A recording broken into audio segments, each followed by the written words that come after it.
Hello, my name is Melanie Missin. I'm a British mixed media textile artist based in Cambridgeshire, but I do go all over the place and teach lots of different workshops. But at the moment, I am very much into block printing with these lovely Colouricious printing blocks. And today, I'm going to be showing you how to make this lovely woodland wall art. Okay, so I'm just going to talk to you about the process of how I have accomplished this. I have used two of my favourite materials, one being transfer dyes and the other being Vilene, which I tend to use all of the time. But I wanted to use both of these things with the print blocks. So the process really is from painting the background of the Vilene, then printing the tree onto it. Then we've added layers of gilding flakes and glitter, and finally we have put organza on the top and stitched it. And then just finished off with a nice little stitch on the edge, and it's been cut away with the soldering iron, which is another tool I love using. I've also used some jump rings to give a different effect on how to hang something, and it gives it a nice manoeuvrability as well, which I like. Okay, so this is how we are going to make this wall hanging. Firstly, we need to mix up our transfer paints. These come in powder form. You can buy them ready-made in liquid form, but I prefer to use the powders, firstly because they go a lot longer, they go a long way, so it's cheaper for you. And secondly, I can then mix them to whatever colour I really want. But we're sticking with just the plain colour today. So this is a thickener because normally we add water to the transfer paints and they're quite watery, almost like watercolours really, which won't be any good for me using them on my blocks here. So I've got some here that I've literally put in one of these scoops of the transfer paint and one scoop of the thickener, and then I've mixed it up with 2 pipettes of water, so you get this consistency. And I don't mind that there are still some lumps in it, and you will see why later. Transfer paints are used because primarily to be used on a synthetic fabric, and of course today I'm going to be using Vilene, which is a synthetic fabric. So what happens is you have to put them on paper. So I have printed my transfer onto paper, and then this is then transferred onto your synthetic fabric, which obviously today is my Vilene, and we're going to transfer it with heat. So we're going to use an iron, a very hot iron, no steam, gentle movements. Don't keep it all in one place, don't keep the iron in one place, move it gently, because otherwise you'll end up with the iron plate marked onto there, which actually sometimes is quite nice for a design, but we don't need that today. So if I lift this up, you can see that, oh, isn't that lovely? Isn't that just a lovely print?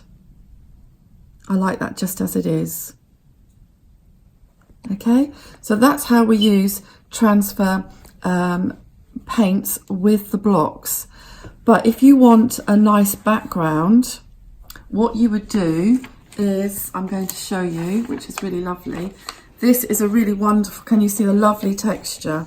And all that has been done with is using the roller. Okay, so that's just showing you the tree block as it is, but I would like some background. So before I put the tree block on, I would use the transfer paints again to create this lovely effect. And the way to do that is using my piece of paper, and I've put some paint on the roller, and if you just go like that, look at that lovely effect. And I said about the lumps earlier, sometimes there's a few lumps that's not been mixed properly, but that creates an even better texture. And you can go again and you can get a lighter one and so on. Isn't that wonderful? So therefore, once I've done that, I'll show it on here, even though we normally do the process the other way round, the background first and then the tree. Can you see the lovely, it's just a nice gentle, I could even go a bit more if I wanted to.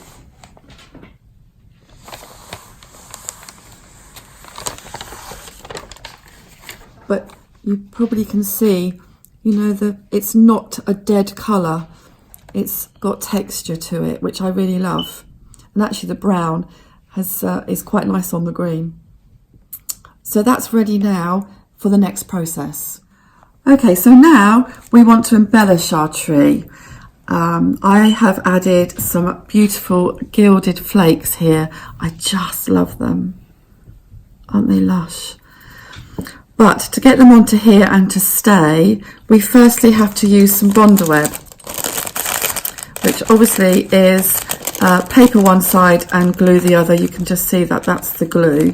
So what I want to do is I just actually want to put it on just to cover the tree area, really, not the trunk so much, just the branches of the tree.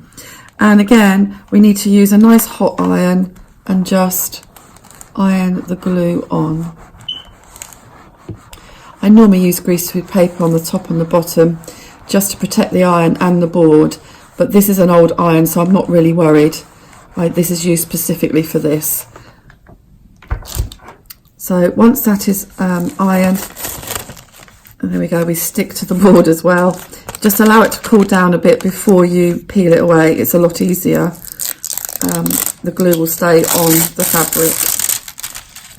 And there you go, you can't really see. So now the glue's there, we are now going to use these lovely gilded flakes. I absolutely adore them. And just let them fall, just like falling leaves, really. Aren't they just lovely? And if they've got some big bits, you can just pull them apart just a little bit, but I don't mind the big bits. You get these in all different colours as well. There's a like beautiful bronzy ones. So if you want an autumnal tree, go for, you know, you could use those. There's silver for a winter tree. And of course, we can use these ones for spring and summer. So I've applied those. And I'm also now just going to use some very fine glitter and just sprinkle that on there as well, just to give that added sparkle, which of course I love. And you can use different colours. So this one obviously is a white one, so that could give a nice wintry effect. But you could use a green one, a red one for blossoms, or pink one for blossom. The choice is yours. So that is now on there, but of course it's not going to stay on there. So I'm just going to use this piece of bondaweb paper. It's got no bondaweb on it. I'm just using it to protect the iron. And place that on the top and then use the iron again, and hopefully that will all stick to the bondaweb.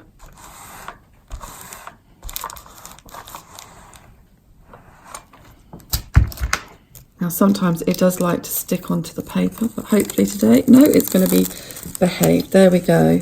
So that is now ready for the next process. Okay, so now we've decorated how we wish it to be decorated, and I really like that because it's lovely and sparkly. But to add extra sparkle, but also I think it just smooths it down a little bit, is using some organza. This is a sheer organza. There is a crystal one, which is a lot heavier. If you use that, it would take away the lovely print that you have here. So what I've done is it goes on the back and the front, and I just pin it, and then the next process is to stitch it. So here you can see one that has been stitched.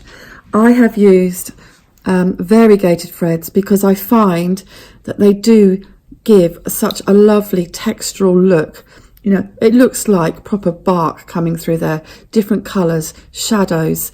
You know, it's really lovely. And this is another one just here. You can see that, just the different colourways.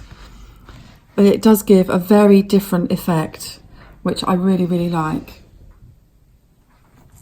So once we've stitched it, I also just add at the bottom here some grass, or you can add flowers.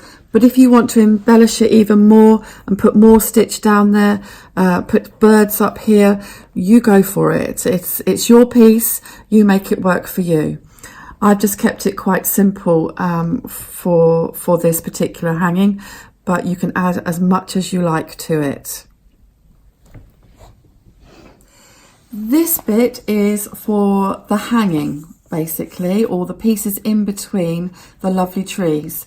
But I wanted it to flow, so I didn't want it to be a hard piece.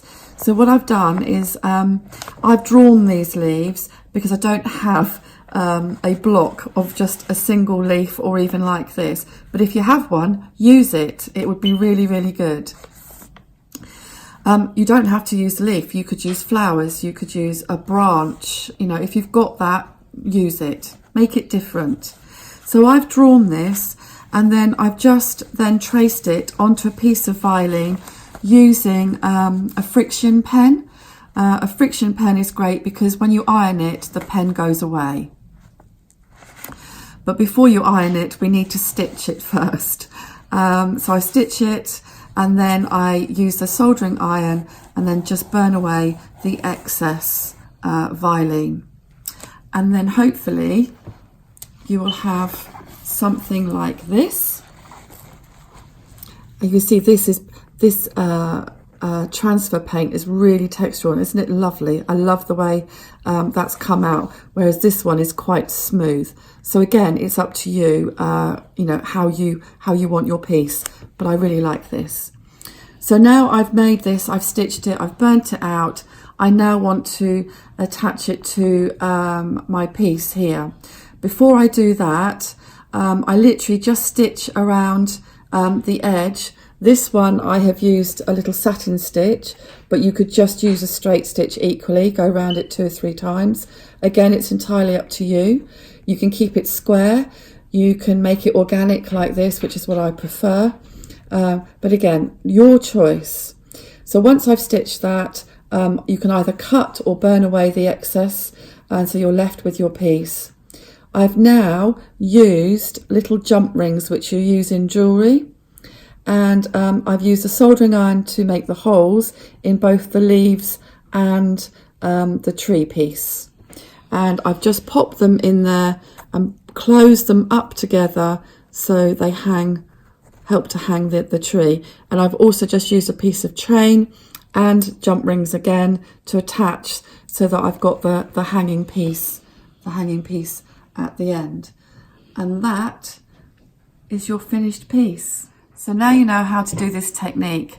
Make it your own. Use your own blocks. I'm sure there's all sorts of different ones that you might have. You know, you've got sun, flowers, animals. This could be done with any of those. So have a go. If you do, please share your work with me. Put it on my Facebook page. I would love to see it. It's Melanie Made Designs. Equally, if you'd like me to teach you or your group this, please go again to my Melanie Made Designs website for further details. Everything is on there. Also, because I am now, which is fabulous, I should say, a team member of the Colouricious holidays, and I have been asked to be a host, not tutor, sorry, I should say it's not a tutor, but a host anyway, to go on one of the Indian holidays this year. If you'd like to come with me and be inspired with me and get creative with me, please go onto the Colouricious holiday website, where you'll find all the details of what we would all be doing, where we're going, what we're going to see, and I know it's going to be an absolute fabulous time. So if you want to come with me, get looking on that website, Colouricious Holidays. Thank you very much. Sit, sew and create.